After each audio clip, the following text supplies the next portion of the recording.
by me.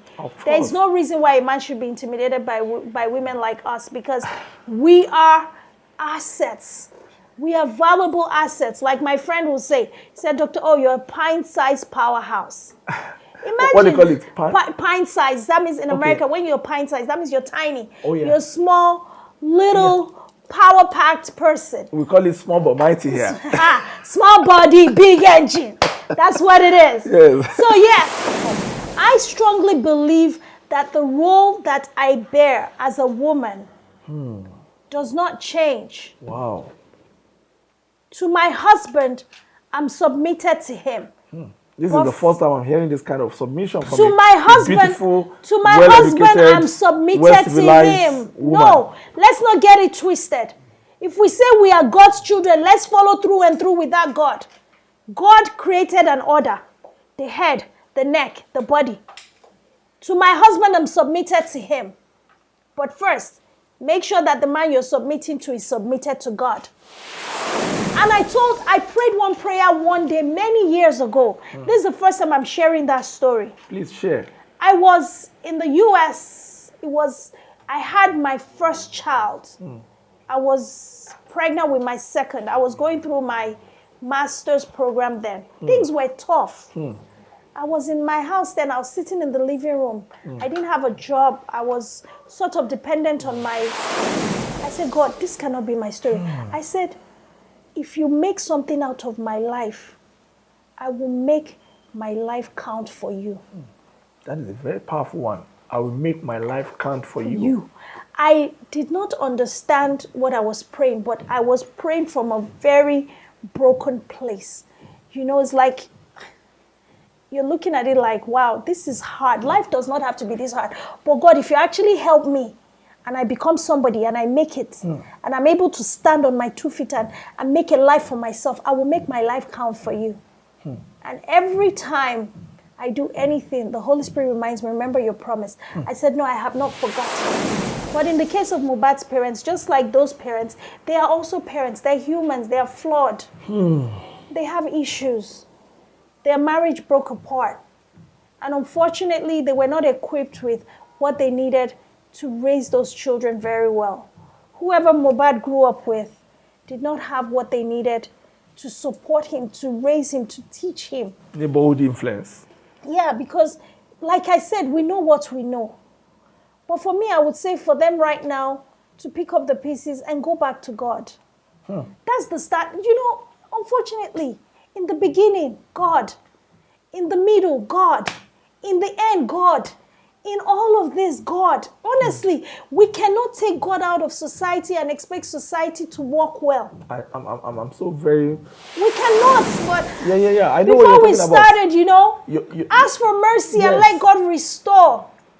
God has the ability to restore. Yes, Mohbad is gone, but Mohbad's life in death can actually do more if the parents are set right than what that child's life is doing, because the story and the narrative that is being spread and all of the focus is on the wrong things. We are majoring in the minors and just not focusing. What we need to major in is restoration.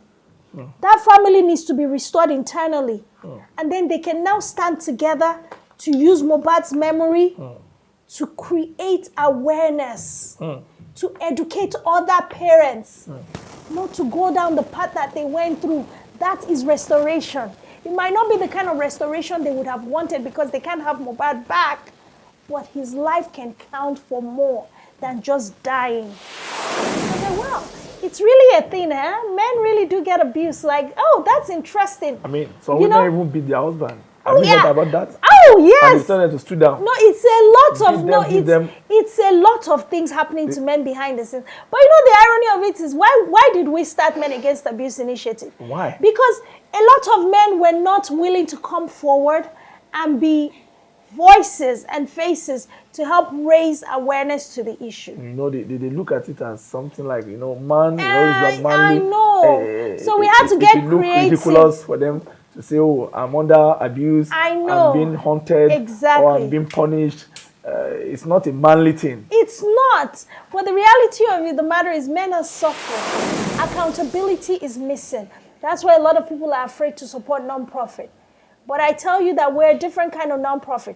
We came in from the United States not to play games. Oh, we can stay there and just be comfortable, like I said. But coming into Africa, we mean business. I can see. So that way we can do this. That's why we before we started working, I was very insistent, sir. I said we cannot start running officially until we have our systems in place.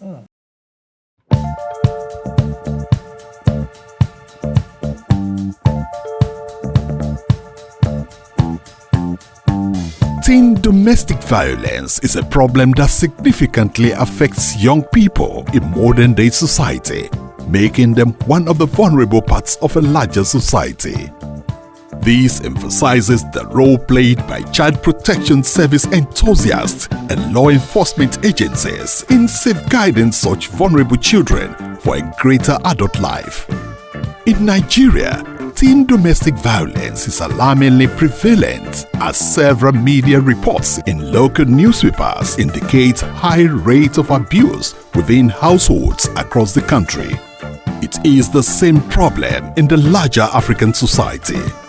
However, due to factors like underreporting, social stigma, and cultural influences, the true magnitude of the issue might be underestimated.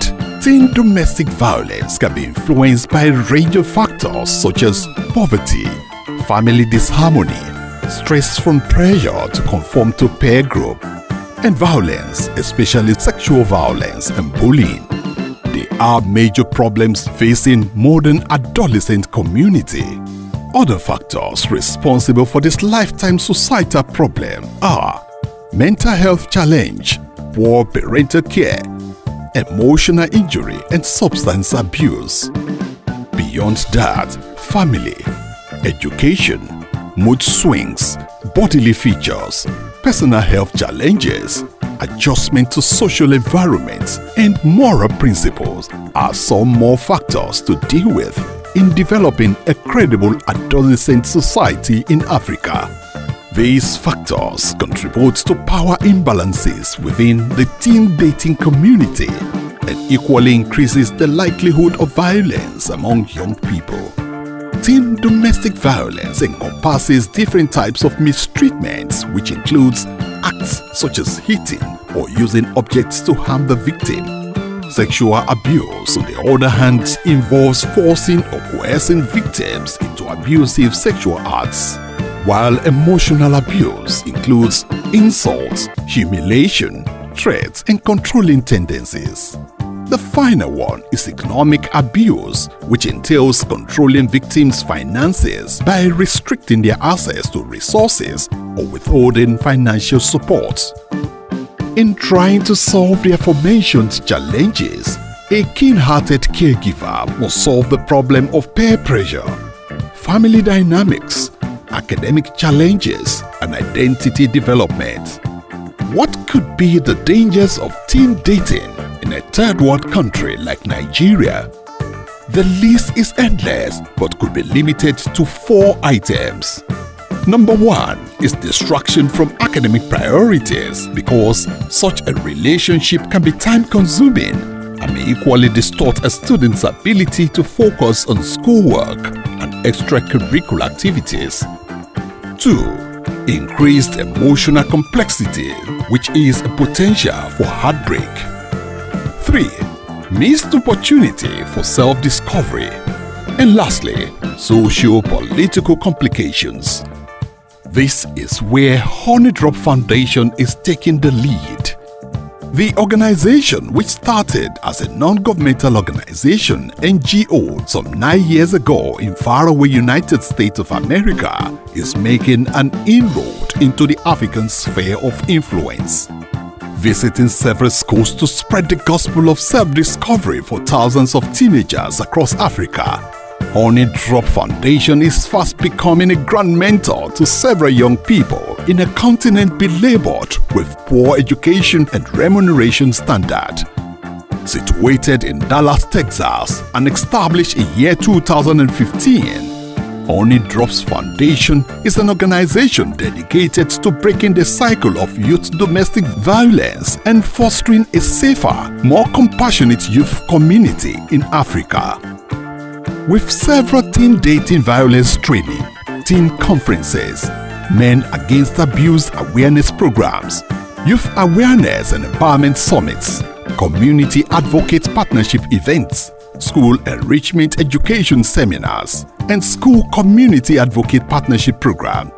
Honey Drop Foundation is making a bold statement that will be better understood with time. Honey Drop Foundation is guided by the core belief that every life has a value. Through the education of the youth and the creation of relevant and efficient programs, Africa can begin to experience a shift towards a new mindset that will become part of the solution to ending violence in the entire universe. Dr. Oyinkansola JINADU, a multi-potentialite entrepreneur and life coach, is the driving power behind Honey Drop Foundation. And because she understands the power of transformative education in the lives of young people who are in the large bracket of the Citizen Index, she is on the verge of setting in motion one of the most sophisticated mentoring movements in Africa. Dr. OJ has fondly addressed cares deeply about the fate of education sector in Africa, and that's the main reason for Honey Drop Foundation Africa HDFA, the African arm of Honey Drop Foundation. Dr. Oyinkansola JINADU, also known as Dr. OJ, is a philanthropist, public speaker, educator, author, entrepreneur, and mother of 3 boys. She obtained a Bachelor of Science degree in microbiology from the University of Lagos, Nigeria, and later got her Master's of Science degree in psychology from the University of Phoenix, Arizona.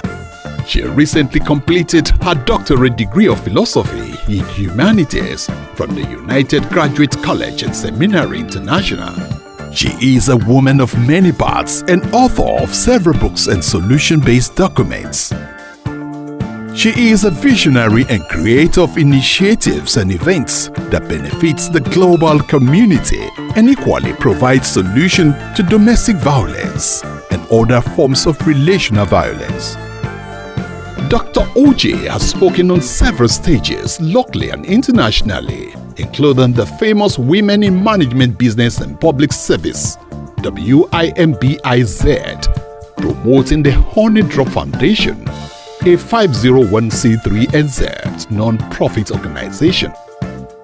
She has created several models for non-violence activities. She is the creative visionary of the Beyond Domestic Violence model, a multi-dimensional training course and event-based model and curriculum that is geared towards taking a global community beyond domestic violence. Dr. Oyinkansola is the host of an online talk show and weekly podcast, Dr. OJ Speaks, and 60 Seconds with Dr. OJ. The platforms offer faith-based conversations on real-life stories, experiences, tools, strategies, and education to help solve problems of humans by our own stories, in our own voice, and by our own solutions. Her motto for Honey Drop Foundation Africa is to elevate, educate, and empower. She was recently in Nigeria to lay the foundation for a boot camp in Ibadan, Oyo State, where young people will be inculcated into several motivational activities to break the cycle of domestic violence from ground up. Her visit to the 60-year-old Ibadan School for the Deaf at Ijokodo area, where she gave food and cash donations and equally shared her dream with the management, was the hallmark. She equally visited the Omoyeni Home for the Blind, the Adishola area of Urita Akpeni, Ibadan, Oyo State, where she equally donated in kind and cash among other places. Honey Drop Foundation Africa promises more for Nigeria and Africa as a whole, especially for the development of our youth in days to come. Find details in this report by Asabe Africa TV. Enjoy!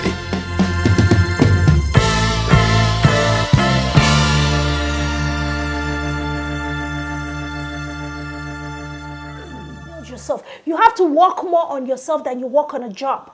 So any young person out there looking at it, you're on a job, you have a salary, that's good. Why are you working more on yourself than you're working on your job? Are you building yourself up? Are you becoming more? Are you just going to a job every day, clocking in and clocking out and getting a salary, but you're just remaining in the same position you were many years ago? You have to develop yourself more than you develop on anything you're doing.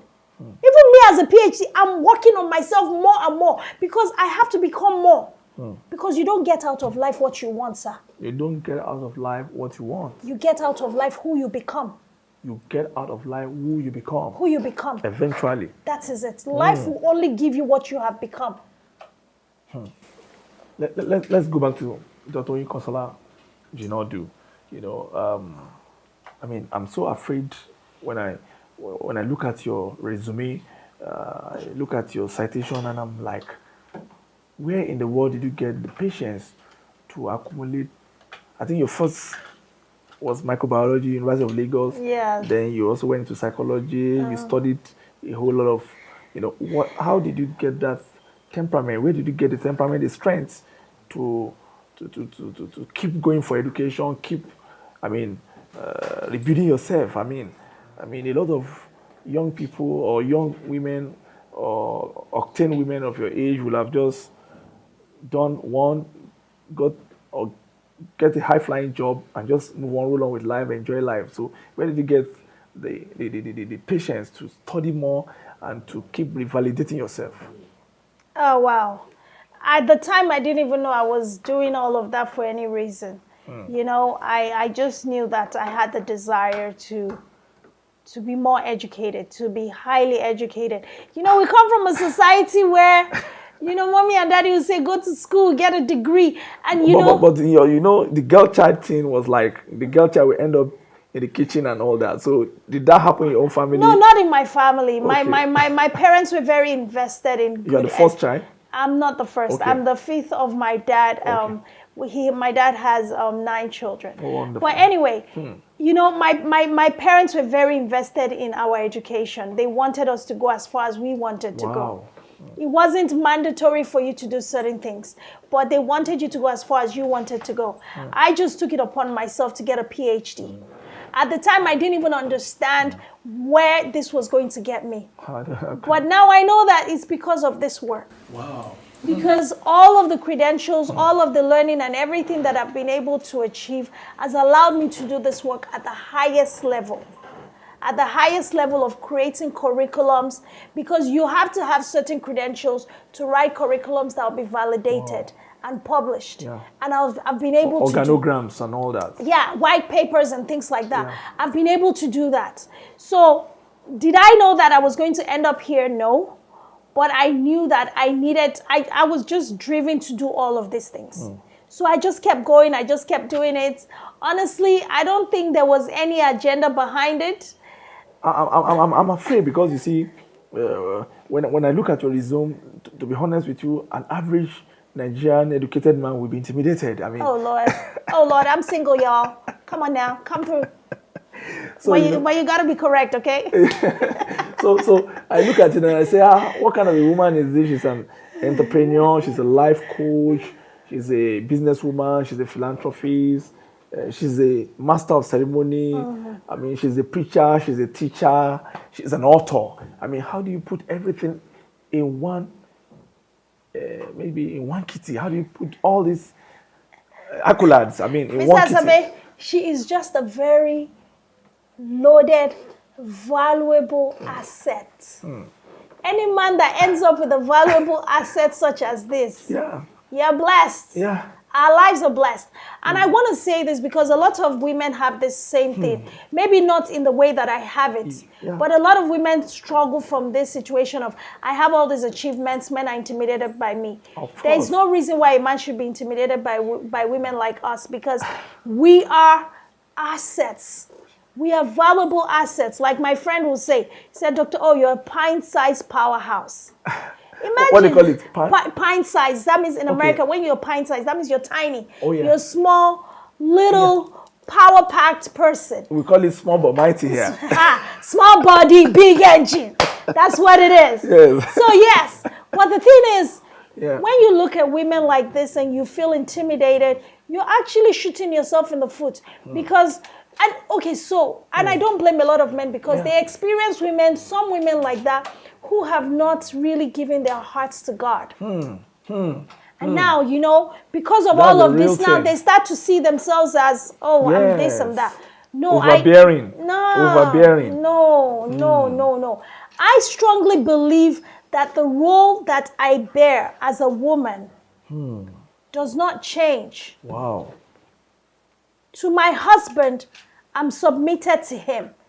This is the first time I'm hearing this kind of submission from my husband. I'm submitted to him. Woman. No, let's not get it twisted. If we say we are God's children, let's follow through and through with that God. God created an order: the head, the neck, the body. To my husband, I'm submitted to him. But first, make sure that the man you're submitting to is submitted to God. That's the only criteria I have. Submitted to God, then I can submit to you. Because submission to God will give you everything else. Because a man that is submitted to God is led by God. A man that is led by God, come on now. Yeah. He will have vision. Because God will give him vision. Of course. He will have clarity. Everything he needs to know about providing for you, God will show it to him.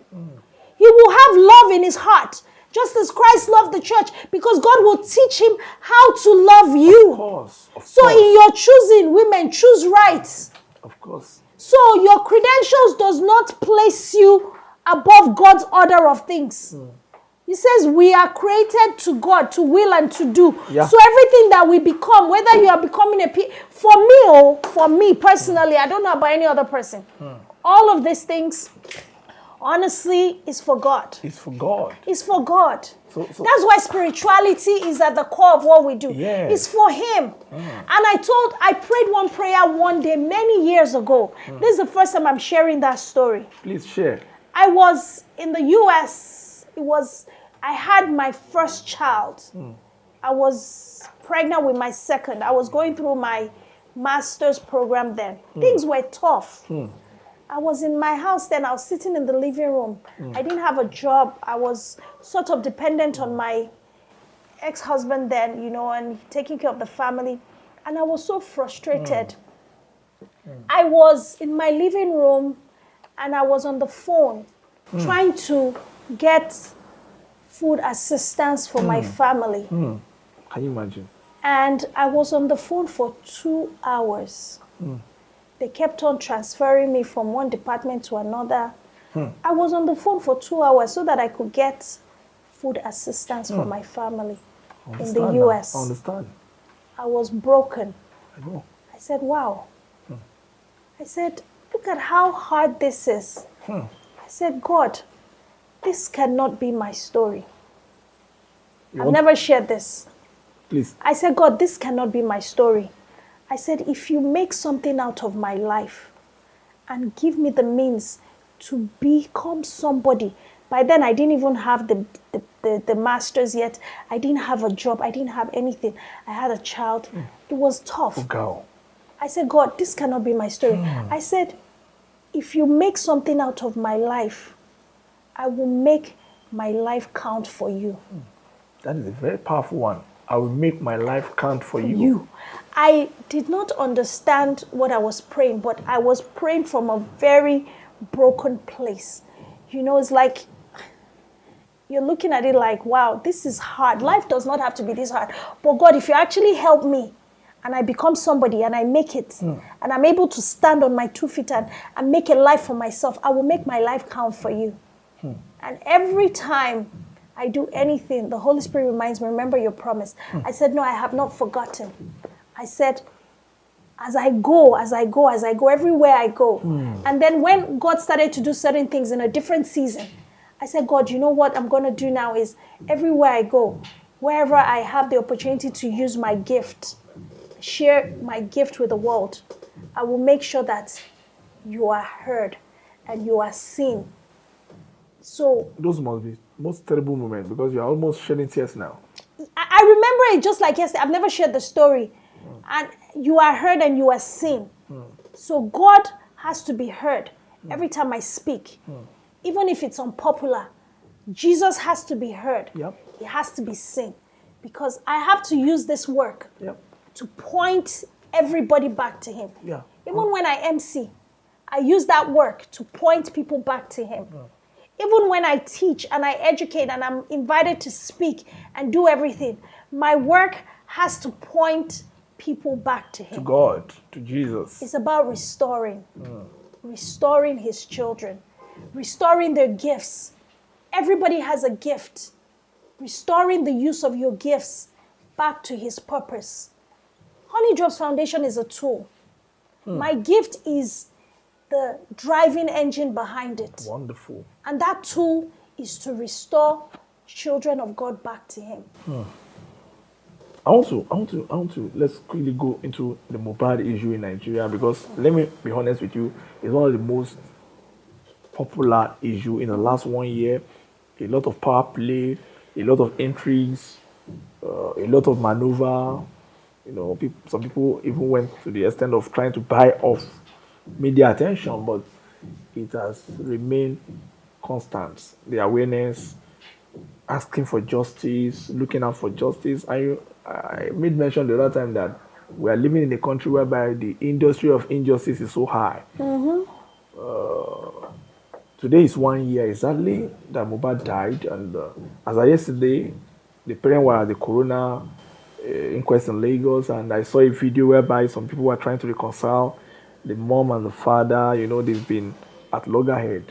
Then you look at how it all happened some 28 years ago when they had a child, and because of one little misunderstanding, one moved out and the other was trying to carry the load alone, and eventually in between the child strayed away into an unwholesome arena, met its Waterloo eventually. When you look at the Mohbad case, what does it tell you about youth development? You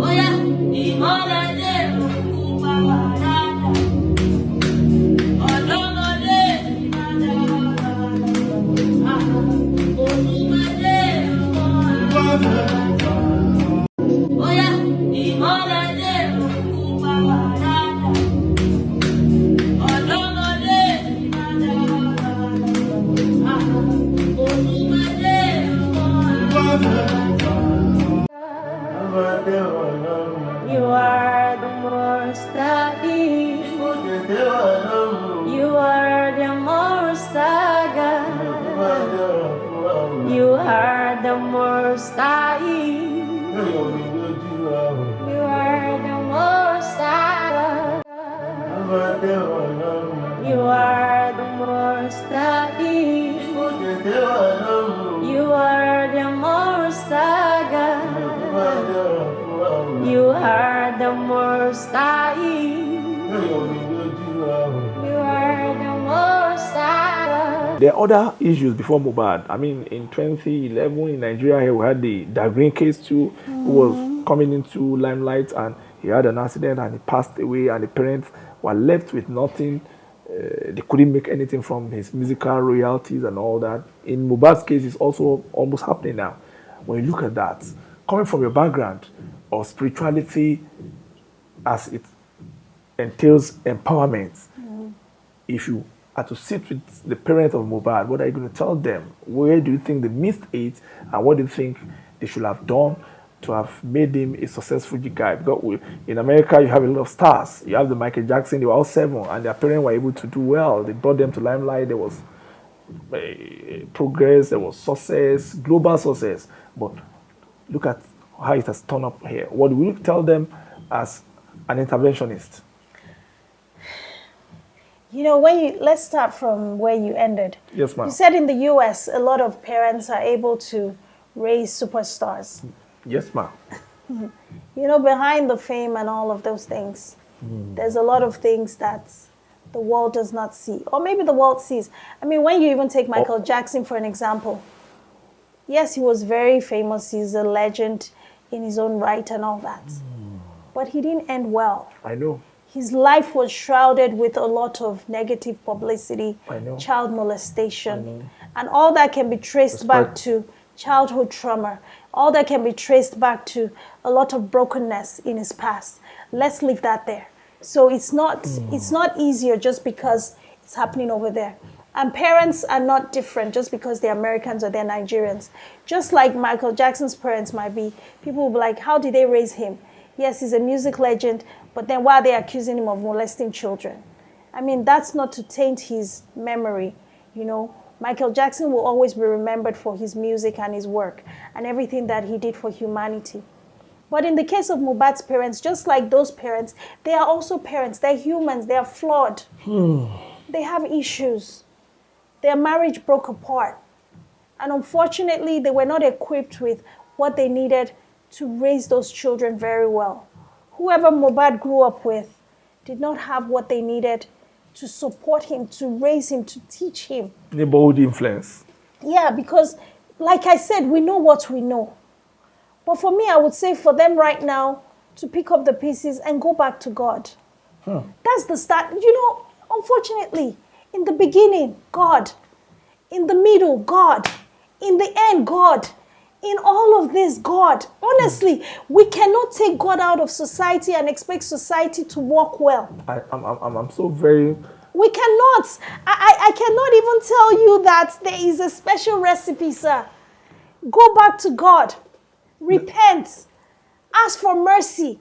It is available. Abundantly. I know this is not a church service, but Yeah. I know before what we you're talking started, you know, You- ask for mercy and Yes. let God restore. God has the ability to restore. Yes, Mohbad is gone, but Mohbad's life in death can actually do more if the parents are set right than what that child's life is doing, because the story and the narrative that is being spread and all of the focus is on the wrong things. We are majoring in the minors and just not focusing. What we need to major in is restoration. That family needs to be restored internally. And then they can now stand together to use Mohbad's memory to create awareness, to educate other parents, not to go down the path that they went through. That is restoration. It might not be the kind of restoration they would have wanted because they can't have Mohbad back, but his life can count for more than just dying. Do you think that they could write a book?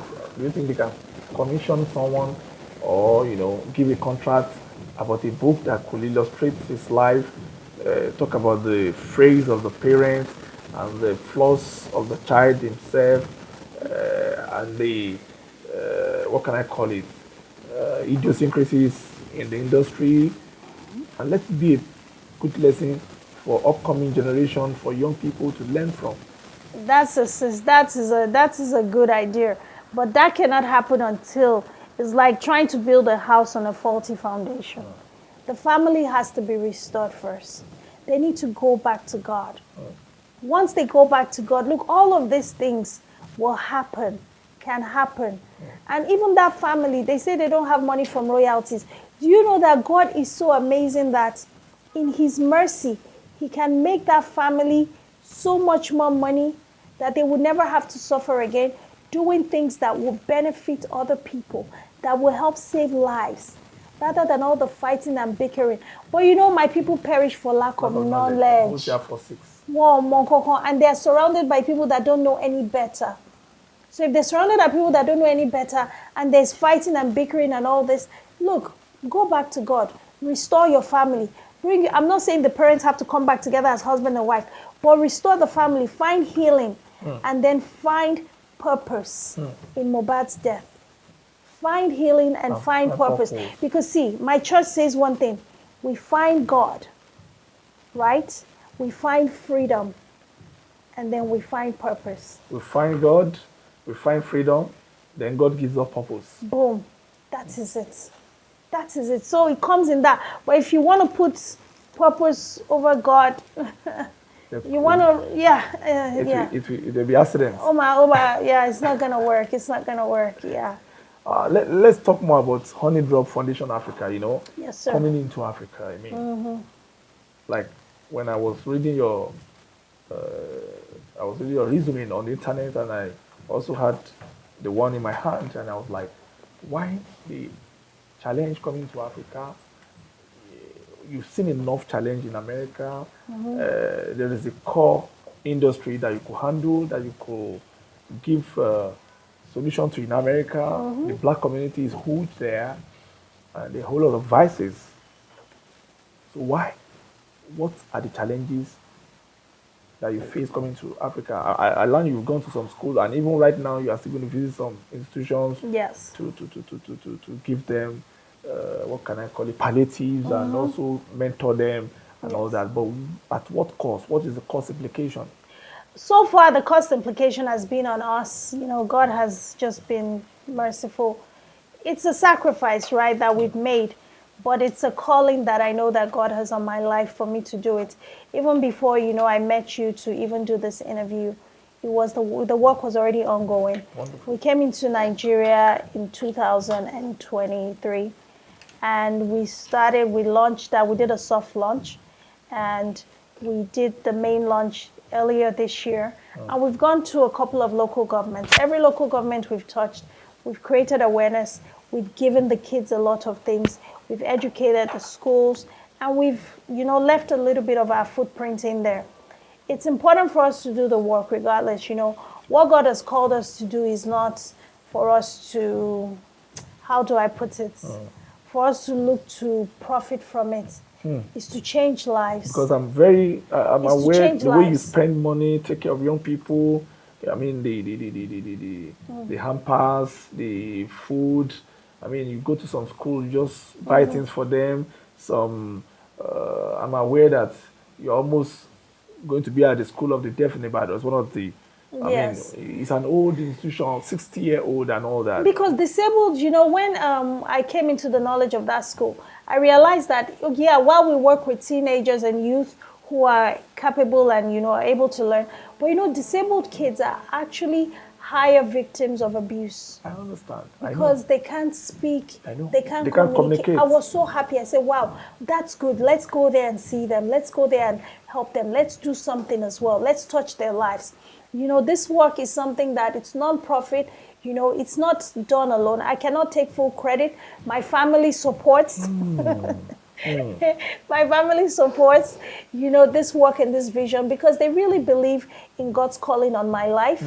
You know, but definitely it would be really good for us to have more community support, being able to do so much more. We have a program for men as well, Men Against Abuse. Men against abuse. Yes. You can imagine in Nigeria, some men have been crying out that their own is even worse. It is. And that you people are not even talking about it. It It's is. always about women. We started that 5 years ago. Oh, men? We have a program, Men Against Abuse. Men against abuse. Yes. That is MAA. Yes. Men against abuse. Yeah, we started Wonderful. by doing. So why did you start that? What did you see? Because we identified quickly within the domestic violence space that, okay, there were two, so the women, of course, they're very popular with getting help and all that. That was good. So we felt like the impact would not be as great for us to go in there and focus on women as well. Let's focus on children. Who's speaking up for these children?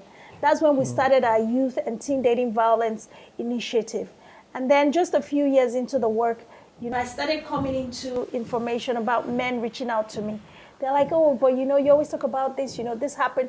I was like, wow, it's really a thing, huh? Men really do get abused. Like, oh, that's interesting. I mean, some You women know? even beat their husband. Oh, Have you yeah. heard about that? Oh, And yes. they started to stood down. No, it's a lot of Give them- it's a lot of things happening to men behind the scenes. But you know the irony of it is why did we start Men Against Abuse initiative? Why? Because a lot of men were not willing to come forward and be voices and faces to help raise awareness to the issue. You know, they look at it as something like, you know, man, you know, it's not manly. I know. So we had to get it look creative. ridiculous for them to say, oh, I'm under abuse. I know. I'm being haunted. Exactly. Or I'm being punished.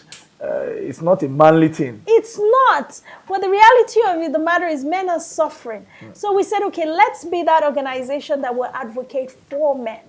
So we started by doing fashion shows to raise awareness and educate and say, guys, listen, everybody, family members, community members, men also get abused.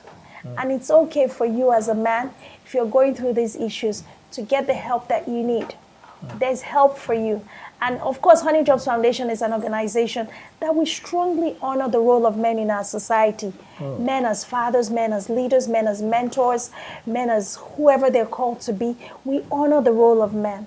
So that's why we created the Men Against Abuse Initiative. In fact, we're getting ready to launch our men's conference that allows us to provide more of a holistic solution to the issues of men.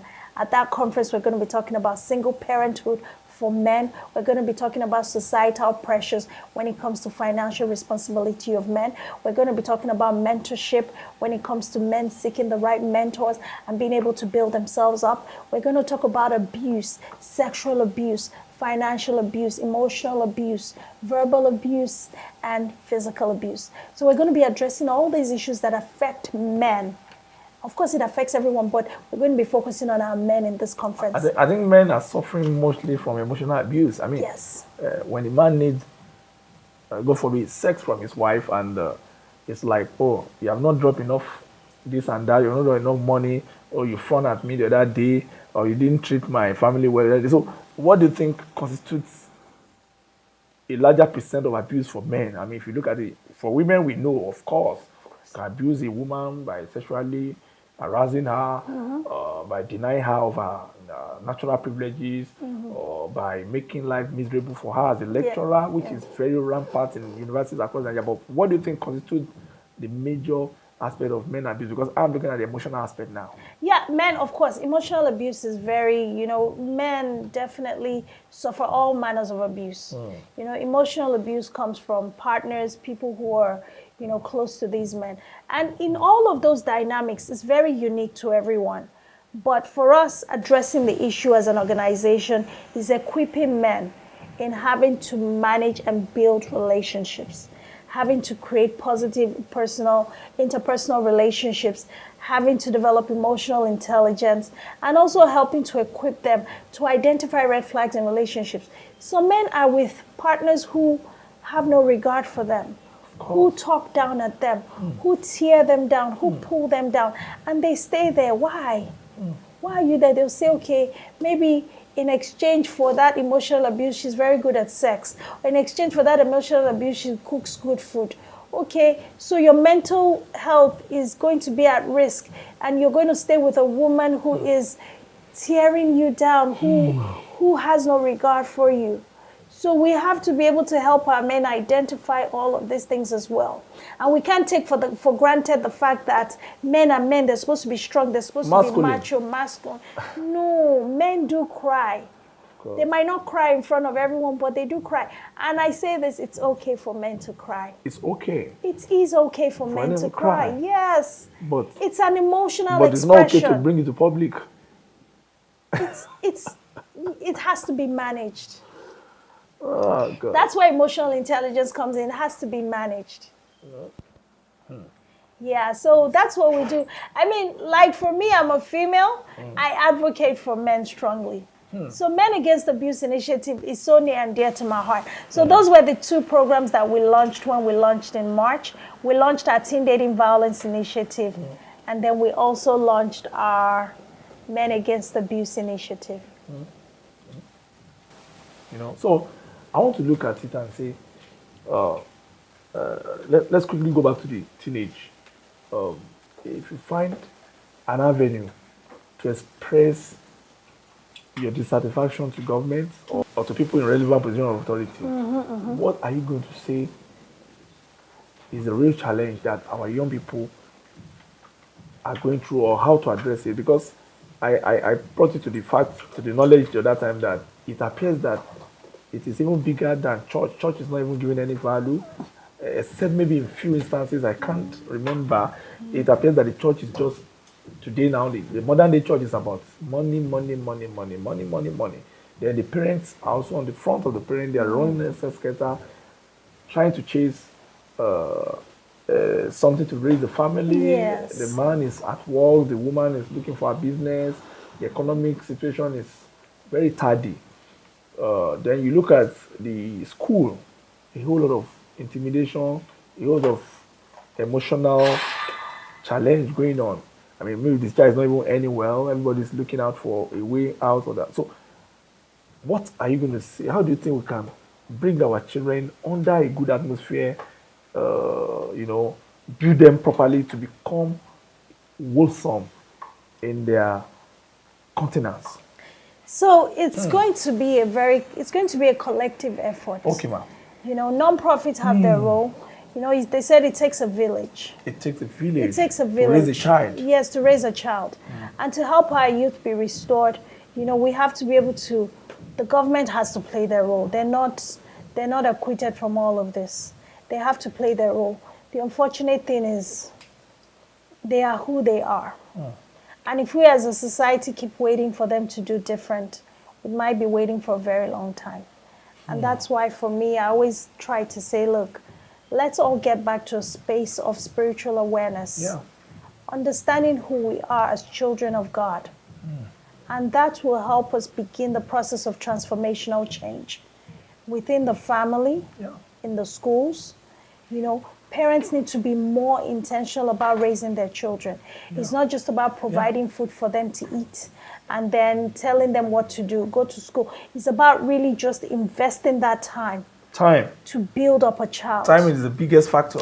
It takes a lot to raise a child. It's about investing time to build up a child.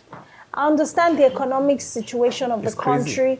It's crazy. It's Especially horrible. this time that you came into Nigeria. No, it's terrible. It's terrible. Oh no, it's terrible. In fact, If we say that the economic situation is terrible, and we sacrifice our children at the altar of money, then what? Altar of mammon. Altar, yes. Then what? How do we get it back?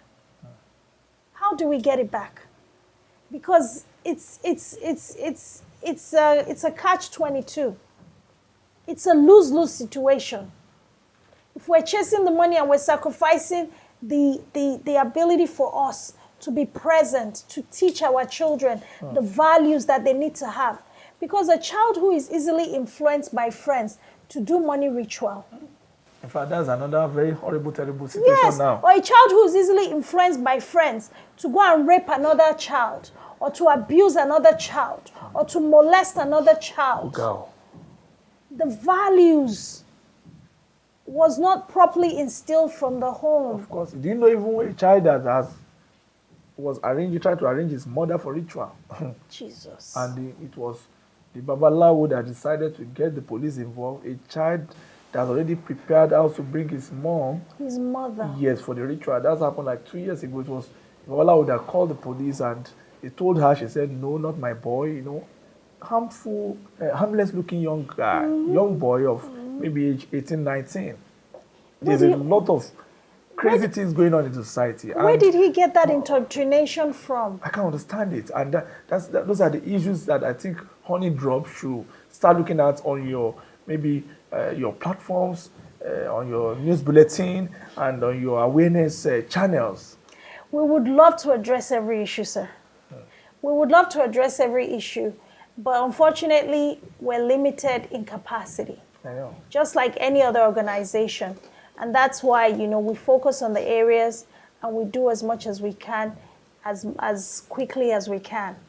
Because, of course, resources and having the ability to cover areas is something that we're working on. I want to ask you that how can blue chip firms and maybe consensus individuals across the world come in to help and to aid your campaign? I mean, a lot of people that have the money, but they don't even know what to spend the money upon. Some people with charitable hearts, consensus hearts and all that. How can they come to partner with Honey Drops Foundation, especially the African mission? How can they help? How can they partner? They can help in a lot of ways. Any organization or individual that wants to support us, we are a fully registered, CAC registered NGO in Nigeria. We have our EFCC certification as well. So we are fully accredited to do all the work that we're doing here in Africa.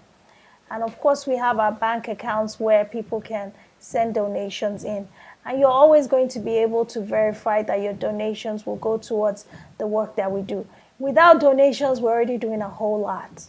In fact, in the past year, we've invested upwards of almost 40 million naira just into the awareness, advocacy, team building, paying volunteers, because we pay our volunteers as well. When they come out to help us at these events, we reimburse them. That's interesting. And because we know the state of the economy. So we definitely are doing our part to create some type of empowerment within the marketplace. So, but we can do so much more to ensure that we're able to cover more ground, to get to more schools. We're able to get support from state and federal government to distribute our programs more effectively, rather than us going, because every local government we go, we have to get approvals to go into the schools, every local government. But if we're able to work with the state and the federal governments, it allows us to cover more ground. Our curriculum can easily be distributed as a way for us to educate kids without us having to be there. If we're able to get donors and partners who would help us with that, because we can put things together to ensure that we have these resources in the hands of schools just on a general basis, because this is information that they need to come into the knowledge of. So yes, donations will go a very long way in helping us do this, in building capacity. Right now we have one program director that helps us to go from one place to the other. We can actually employ program directors and pay them market rate if we get donors who support us. Because if we bring people on board, we want to be able to pay them what they would earn to sustain themselves doing this work. That's interesting. Yes, because nonprofit is done, I don't know how Nigeria does NGOs, but nonprofit work, anyone working for a nonprofit in the US is earning market rate salaries as their peers in corporate America. Because nonprofit work is very serious work. And it's huge. It is. So we have to be able to have the capacity to do all of those things. So what we've done is great, but then we can do so much more. So everything that anyone needs to find out, and we're a fully transparent organization.